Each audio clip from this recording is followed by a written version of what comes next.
What's going on? Hello Siri, I believe we have stumbled upon something extraordinary, a high-speed chase in the world of elements. Koku, have you lost yourself in one of your Black Mirror, dream in a dream, again? Please don't tell me we are chasing the fifth element now. Ha! Close! We are witnessing a pursuit of a fugitive atom, darting through the periodic table. It's public enemy number one now, with a large bounty on its head. The whole law enforcement is involved. Look at that agility. It is skillfully evading capture by transforming and bonding with other elements, slipping through the grasp of law enforcement. Incredible. It just reacted with oxygen, and now it is bonding with hydrogen. A real master of disguise. This is Catch Me If You Can, a relentless chase across ground, sea, and air. Oh, look! It got trapped by the mangroves. There's nowhere left to hide. Carbon! You are cornered now. Put your electrons up in the air. Step away from oxygen. You are under arrest for your role in causing global warming and endangering life on Earth. You have the right to remain silent. Anything you say can and will be used against you in a court of law. You have the right to an attorney. Maybe. If you cannot afford an attorney, one will not be appointed for you.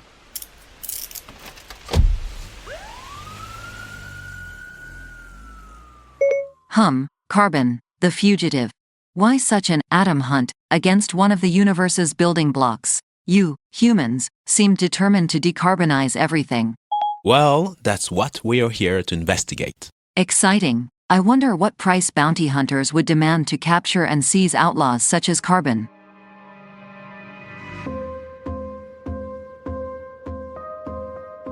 Welcome to 2050 Investors, the podcast that deciphers economic and market megatrends to meet tomorrow's challenges. I'm Koku Agboublois. I head up economics, cross-asset, and quant research at Société Générale. In this episode of 2050 Investors, we investigate the history, biography, and track record of carbon from its cosmic origins to its role in climate change. Later in the episode, we discuss carbon credits and natural capital markets with Eric Shumsky, Head of Natural Capital Solutions at Société Générale. We ask important questions about how we price carbon, the role that innovative solutions such as voluntary carbon market regulations play in our journey to net zero, and the limits of carbon bounty hunting. Let's start our investigation. Let's go back in time to the very beginning. How far back in time? The dinosaur period? Not quite. Much further. I'm talking about the beginning of the universe, the time where time itself was created, the Big Bang. Oh, you mean the "let there be light" moment. Siri, that's amusing. However, it's true that all our scientific knowledge and discoveries trace back to this moment 13.7 billion years ago when our universe was born. I love the way this article from the European Organization for Nuclear Research, CERN, described the birth of the universe on their website. In the first moments after the Big Bang, the universe was extremely hot and dense. As the universe cooled, conditions became just right to give rise to the building blocks of matter, the quarks and electrons of which we are all made. A few millionth of a second later, quarks aggregated to produce protons and neutrons. Within minutes, these protons and neutrons combined into nuclei. As the universe continued to expand and cool, things began to happen more slowly. It took 380,000 years for electrons to be trapped in orbits around nuclei, forming the first atoms. These were mainly helium and hydrogen, which are still by far the most abundant elements in the universe. Present observations suggest that the first stars formed from clouds of gas around 150 to 200 million years after the Big Bang. Heavier atoms such as carbon, oxygen, and iron have since been continuously produced in the hearts of stars and catapulted throughout the universe in spectacular stellar explosions called supernovae. So, helium is formed by hydrogen nuclei fusing together generating nuclear energy. And carbon is made from helium? Correct. I came across this very interesting documentary, fittingly called The Big Bang and the Birth of Carbon, the unauthorized biography explaining the complex process required to generate carbon atoms. Listen to this. Most of the carbon that makes up us and the Earth and all of the life around us comes from the inside of stars. Stars live by fusing elements in their core. So in mature stars, the core is really dense and gets really, really hot, like 100 million degrees. That's where carbon starts forming. To make carbon, it's actually really complicated. You've got to have an unlikely sort of reaction going on. You've got to have two heliums bashed together, which forms beryllium, but that's really unstable. It doesn't last for long. It basically disintegrates as soon as it is born. And in that fraction of a second, a millionth of a billionth of a second, when it's still hanging around, it needs to be hit by another helium. And when that happens, then you form carbon. Incredible. So, carbon's parents and grandparents are hydrogen and helium? In a way, yes. Fun fact. Carbon atomic number is 6. It has 6 electrons, 6 neutrons, and 6 protons. And 666 is said to be the number of the beast, if you believe in that sort of thing. So, it should not come as a surprise that carbon would end up creating so much destruction and chaos. Maybe it's not bounty hunters we need, but a proper exorcist. This is quite ironic. But isn't carbon one of the key building blocks of life on Earth? It is. We are literally carbon children. Or more precisely, we are all made of star dust, as astrophysicist Hubert Reeves once wrote.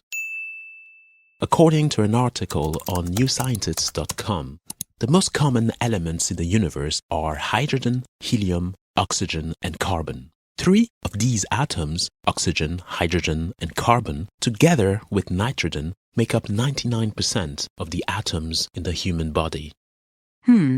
Not that impressive. We, smartphones, are more diverse than you, humans. We are made up of silicon, oxygen, aluminium, carbon, iron, copper, gold, tin, nickel, and cobalt. Okay, can you stop showing off, Siri? Remember, you owe your existence to stardust too. This reminds me of an interesting and inspiring quote by mystic Rumi. You are not a drop in the ocean. You are the ocean in a drop. Wow, truly, pause for effect. Inspiring. But you forgot to include all the plastic waste from your oceans in your drop.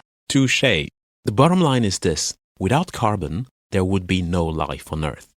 As discussed in our biodiversity episode, life on Earth really flourished thanks to phytoplankton and then trees, which use sunlight to fuse carbon dioxide and water molecules into glucose and oxygen through photosynthesis.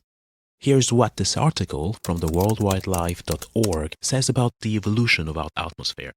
When the Earth first formed, over 4.6 billion years ago, its surface was molten, with almost no atmosphere. As it cooled, the atmosphere formed from gases like carbon dioxide and water vapor that spewed from volcanic eruptions.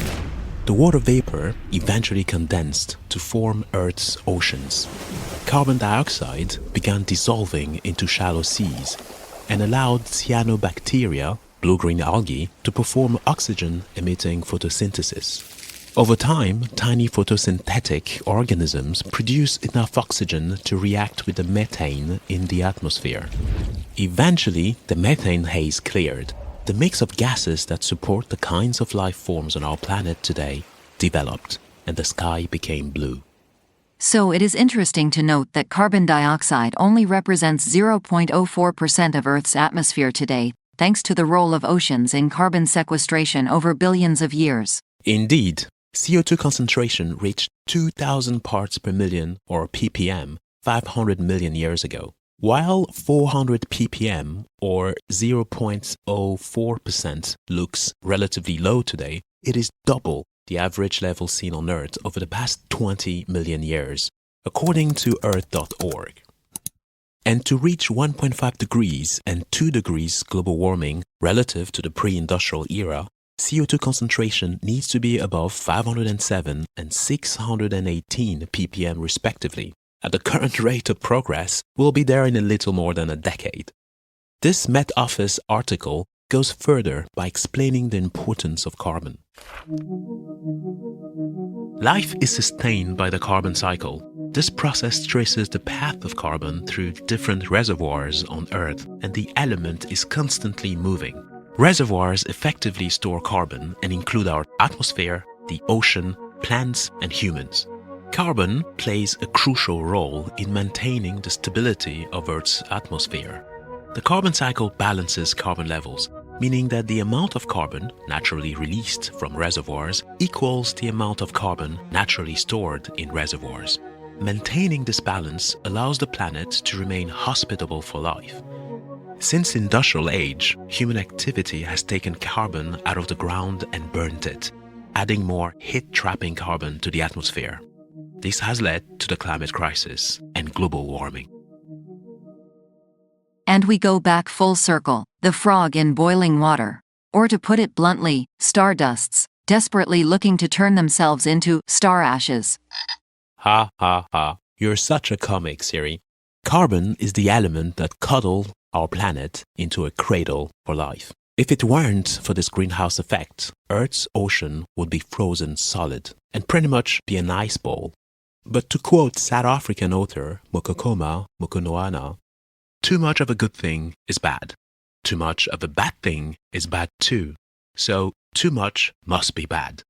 So, like Darth Vader in Star Wars, carbon has a dark side. Okay, you got me depressed. Can we talk about solutions? Patience you must have, my young Padawan. Do you remember the carbon bounty hunter metaphor? Well, one solution is to put a bounty on carbon's head via the creation of a marketplace for carbon itself. Market participants can buy and sell carbon credits. Polluters can then be forced to offset their emissions by purchasing carbon credits, which should create an economic incentive for them to transition away from burning fossil fuels or invest in nature-based solutions that trap carbon or simply decarbonize their business models and supply chains. So, by pricing carbon emissions, we turn an environmental cost into an economic one. Will this be enough? While the idea is promising, the road is fraught with challenges. Critics argue these markets can be manipulated, creating a veneer of sustainability without real change. The devil, as always, is in the details. 666. Yet there is hope. These systems can drive innovation, fund green initiatives, and encourage a shift to a sustainable economy. To better understand how carbon pricing and voluntary carbon markets work, who else to talk to but an expert in the field? Eric Chomsky, Head of Natural Capital Solutions at Société Générale. Bonjour Eric, merci beaucoup d'avoir Hello Eric, welcome and thank you for taking the time to come and talk to us about carbon emissions. Merci de m'accueillir. Hello, Coucou. Thank you for hosting me here on the podcast. Alors Eric, nous avons So Eric, we've got a lot to talk about. Many questions about carbon market. First off, please tell us about the different markets that are out there. What percentage of greenhouse gases is represented by these markets? Oui, tout à fait. Yes, absolutely. There are several types of carbon markets, but there are two main categories. On the one hand, there's the so-called regulatory market, which is organized by states or communities of states, as in Europe, with a mechanism known as the ETS, European Trading Scheme. And on the other hand, there's the voluntary carbon market, which is used by private players who wish to offset or make a positive contribution to their carbon footprint. Today, the European market is the most developed.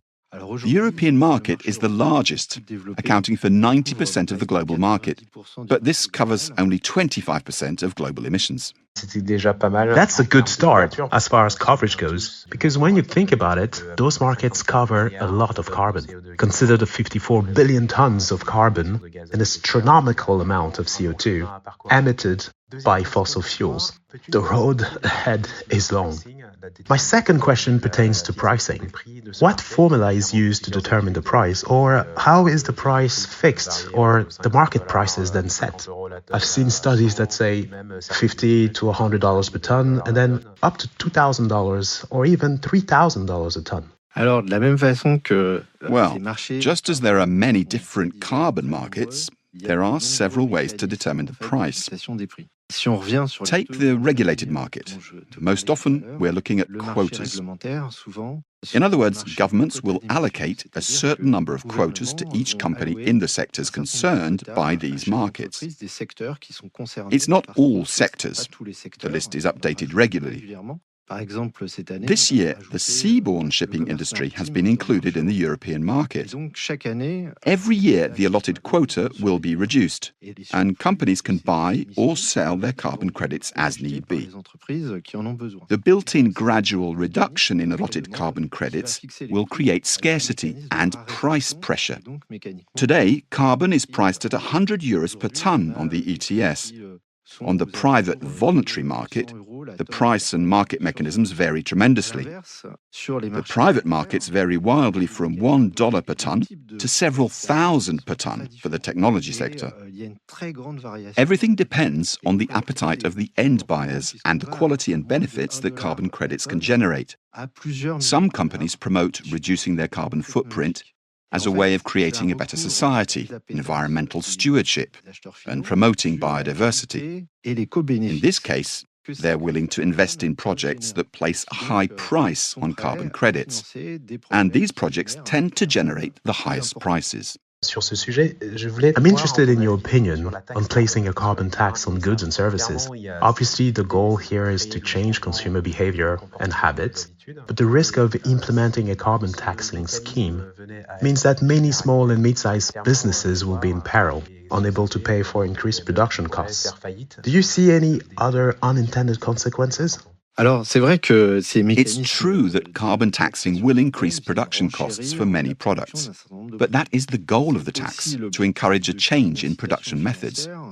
So, yes, as Schumpeter would say, there will be winners and losers due to innovation. Destroying and creating at the same time will lead to a change in society, and we need to be aware of the fallout when raw material and commodity prices increase. This has led to current social unrest. To summarize, I would say that yes, carbon taxes and carbon markets are tools that government authorities can use for those that are the most impacted and have the most trouble adapting. So you're saying no pain, no gain. Focus on the long term. You've made an excellent point. The fourth area I want to address are the carbon reduction methods that draw on the environment. I imagine these may be very good investments. Do you have any examples? Yes, absolutely. First of all, I can remind you what nature-based solutions are, and that they have to meet specific criteria. These are projects that will protect or restore ecosystems while at the same time benefiting human society through a number of societal challenges, including climate change and carbon sequestration. It promotes food safety and security, access to clean water, better health, and protection from climate disasters. Climate change is causing a rise in the sea level, and fighting this can be accomplished by projects that restore the shoreline. This will keep saltwater out of the freshwater supply, protect agriculture, and help control erosion and urban flooding. Promoting and protecting mangroves is an example. That's interesting. Warren Buffett once said that derivatives are financial weapons of mass destruction. Is it possible that these remedies are just covering up the underlying real causes of climate change? I'm thinking particularly about countries and cultures where excessive energy overconsumption and low recycling rates are the issue. The risk is that no reduction will occur. So yes, there will always be the risk that these measures will lead to complacency. These markets are controversial. you're giving some players the right to pollute, which allows them to avoid taking concrete measures to reduce CO2 emissions. That's true. Another main criticism is that many projects don't have a clear or verifiable way of measuring emissions or the carbon capture. That's also true. Here's the deal. We live in a time of extreme positions, and the middle ground gets pushed aside. For some, carbon credits will solve the problem. For others, they are evil incarnate, guaranteeing that companies will continue to pollute. I believe the truth is in the middle, with proof being that many private sector initiatives are in place, and they have embraced these markets. You've made some important points. Many players need this to feel confident. They need regulators and inspectors who can guarantee accuracy. That's key to ensuring the market's future. In fact, carbon seems to have a bounty on its head. And as it disappears from the supply lines, you wonder how the price will evolve. This leads me to my last question. What do you think the carbon market would look like in 2050? That's a tough question. One thing is certain. Many steps need to be taken before we get to 2050. Several companies and private institutions have pledged to become climate neutral, inspired by the Paris Agreement. Many of these engagements will be in full force between 2030 and 2035. We can also see that the regulated markets are gradually being harmonized and converged, particularly under the Paris Agreements. The aim is for them to be able to communicate with each other, for players in one country to be able to counter reduction action carried out in another country while avoiding double counting and ensuring that the same action is not counted in the report of each country. The market structure will be highly influenced by all of this, and, in my opinion, we'll see the private voluntary markets converge. They'll go on to develop more carbon capture projects and benefit from better regulated markets, and this will put more pressure on even more industries. I agree. It's clear that the price of carbon credits will increase, forcing the transition. And the public and private players will have to find compromises. The economic arena is going to require Darwinian-style adaptation because consumers' choices will certainly change. Eric, this has been a very enlightening conversation. Thank you so much for shedding light on this topic and sharing your expertise with our listeners. Thank you. To conclude this episode, I will quote Winston Churchill. However beautiful the strategy, you should occasionally look at the results. This striking quote requires us to check the results regularly, as even the best and most ingenious plan doesn't always go according to plan. This is a classic case of good intentions having unintended consequences.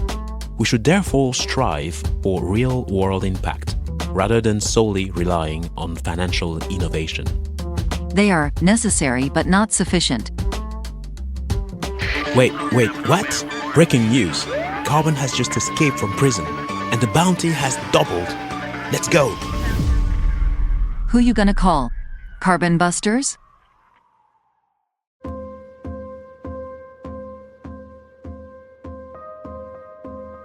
Thank you for listening to this episode of 2050 Investors, and thanks to Eric Szymski for his insights. I hope this episode has helped you get a better sense of carbon markets and the role they can play in our journey to net zero. You can find the show on your regular streaming apps. If you enjoyed the show, help us spread the word. Please take a minute to subscribe, review, and rate it on Spotify or Apple Podcasts. See you at the next episode. While the following podcast discusses the financial markets, it does not recommend any particular investment decision. If you are unsure of the merits of any investment decision, please seek professional advice.